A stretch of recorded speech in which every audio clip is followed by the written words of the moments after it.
kita mesti mengerti akan hakikat penciptaan jin dan manusia. Allah katakan, wa ma khalaqtul jinna wal insa illa liya'budun. Dan tidaklah kami ciptakan jin dan manusia melainkan untuk melakukan suatu ibadah dan ketaatan kepada dirinya.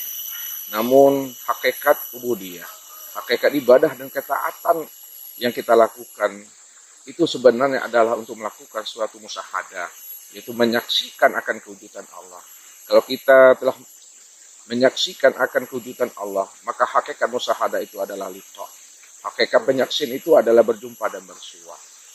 Kalau kita telah bertatap wajah dengan Allah, telah bersua dengan Allah, maka hakikat liqa itu tiada lain adalah adalah ada rasa nikmat, rasa bermanja-manja, di mana kita bisa mampu merasakan akan kehadiran dan kedekatan Allah itu lebih dekat dengan diri kita daripada rasa dan perasaan kita ini.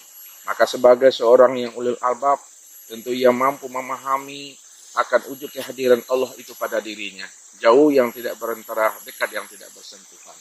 Maka sebagai seorang ulul albab mesti tahu akan hakikat tujuan penciptaan akan dirinya ini. Bagaimana dia berliqa dan bersua dengan Allah sebelum ajal itu datang kepada dirinya. Maka makna berjumpa, makna bersua, makna bermusyahadah, makna kembali itu bukan setelah ruh itu lepas meninggalkan namanya jasad atau tubuh jasmani ini. Akan tetapi hakikat kita berjumpa, bersua, bermusyahadah dan berliqa kepada dirinya. Inilah ketika kita berada di dalam dunia ini, pada saat kita ini hidup. Maka inilah yang diingatkan oleh Allah Subhanahu wa taala. Wa man kana fi hazil a'ma fa huwa fil akhirati a'ma wa adallun sabila. Barang siapa yang tidak berjumpa, tidak berliqa dan tidak bersua dengan aku di dunia ini, aku pastikan dia tidak akan pernah berjumpa dan bersua dengan aku namanya di akhirat. Barang siapa tidak berjumpa dan bersua dengan aku pada dirinya, maka dia tidak akan pernah berjumpa dan bersua dengan aku di luar dirinya. Siapa yang tidak berjumpa dan bersua dengan aku waktu hidup di dunia, maka di akhirat pun dia tidak akan pernah berjumpa dan bersua dengan aku. Maka inilah namanya orang-orang yang liqa kepada Allah itu adalah orang-orang yang ketika mereka hidup di alam dunia ini, mereka telah mampu mengenal dan memahami siapa dirinya dan siapa Rabbnya. Inilah yang Allah ingatkan kepada diri kita, bahwa sesungguhnya al-insanu siri wasiri sifati wasifati ghairi. Sesungguhnya insan itu adalah rahasiaku. Rahasiaku itu adalah sifatku. Sifatku itu itulah sebenar-benarnya akan diriku. Setelah kita mengenal akan rahasia wujud kebesaran Allah nyata pada diri kita, maka disitulah kita menemui akan hakikat jati diri kita sekiranya hilang selama ini. Ini yang dikatakan al-insan hakikatullah.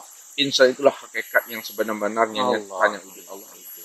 Mudah-mudahan dengan kita mampu bertafakur pada alam dan bertafakur menilik ke dalam diri, maka disinilah kita mampu melihat akan kebesaran Allah pada alam dan pada diri kita ini. Maka Allah katakan selalu kepada kita ini, awalam yatafakkaru fi anfusihim wa fi anfusikum afala tubsirun. Kenapa kamu tidak mau memikirkan dan memahami akan rahasia dirimu? Orang-orang yang mampu memahami akan rahasia dirinya, ketika itulah dia mampu memandang aku, bahwa akulah sebenarnya yang wujud pada dirinya. Maka orang yang telah paham bahwa Allah itu yang wujud pada dirinya, ketika itulah dia mengerti dan sadar bahwa dirinya di hadapan Allah la haula wala quwata illa billah. Tidak ada daya dan upaya, tidak ada kekuatan melainkan hanya daya dan upaya kekuatan Allah Subhanahu wa taala. Jadi makna la haula wala quwata illa billah itu pada diri kita ini. Yang la haula wala quwata illa itu pada diri ini yang disebut namanya tubuh jasmani. Tubuh jasmani itu adalah tubuh yang terdiri daripada kulit, daging, urat, tulang, limpa, hati, jantung, rabu, empedu dan buah punggung. Ini yang la haula. Sedangkan ila bila di dalam diri kita itu adalah namanya ruh. Ruh itulah yang dikatakan namanya hayat. Hayat itulah yang dikatakan namanya Nur Muhammad. Nur Muhammad itu tiada lain adalah diriku. Itulah makna ilah bila itu. Maka ketika telah mampu kita memahami makna la haula wala quwata illa billah pada tubuh jasmani dan pada tubuh yang ruhani ini, disitulah kita telah bersyahadat.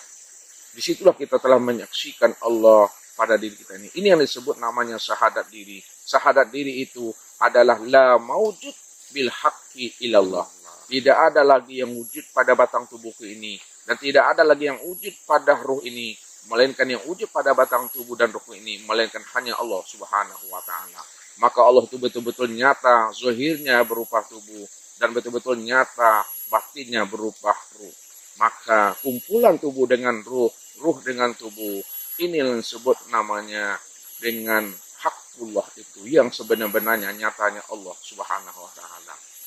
Mungkin inilah jalan bagi kita ini untuk menyilau dan menyenter ke dalam diri sehingga kita mampu membaca akan rahasia diri ini. Bacalah alam pada diri, bacalah diri di dalam diri. Di dalam diri ada diri, di dalam diri ada rahasia diri. Di dalam diri itulah sebenarnya aku yang berdiri qiyamuhu binafsihi. Inilah Habib satu jawaban dari sebuah pertanyaan yang Habib sampaikan kepada Ustaz. Mudah-mudahan bagi orang-orang pencari Tuhan mampu mempergunakan kecerdasan rohani dan akal pikirnya untuk ikro ke dalam dirinya. Sebentar Buya, ini ada sedikit. Mungkin ini yang dimaksud Allah di dalam Al-Quran. Fas'alu ahlad dzikri in kuntum ta'lamun. Jadi bukan fas'alu ahlal ilmi. Jadi kalau bertanya kepada orang ahli ilmi yang jelas ini tidak selesai-selesai Buya. Iya. Nah ini jelas nyata nggak di Al-Quran nggak ada fas'alu ahlal ilmi, nggak ada Buya. Nggak ada. Yang ada fas'alu ahlad dzikri in kuntum ta'lamun. Bertanyalah kepada orang ahli dzikir. Ini kebetulan banget nih Buya. Iya.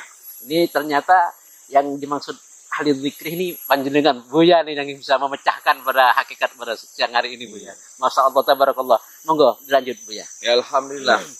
Makanya Allah mengatakan fas'alu ahla dzikri in kuntum la ta'lamun. Maka tanyakanlah kepada sesuatu hal apabila kamu tidak mengetahuinya. Jadi artinya kepada siapa kita bertanya? Tentu kita bertanya kepada ahli zikir. Kenapa kita mesti bertanya kepada ahli zikir? Karena ahli zikir itu adalah orang-orang yang batinnya betul-betul rapat dengan Allah. Ilmunya langsung Allah curahkan ke dalam dadanya. Amin. Makanya Allah mengatakan fas'al bihi khabirah. Tanyakanlah kepada yang maha mengetahui. Yang maha mengetahui itu tiada lain adalah aku, kata Allah.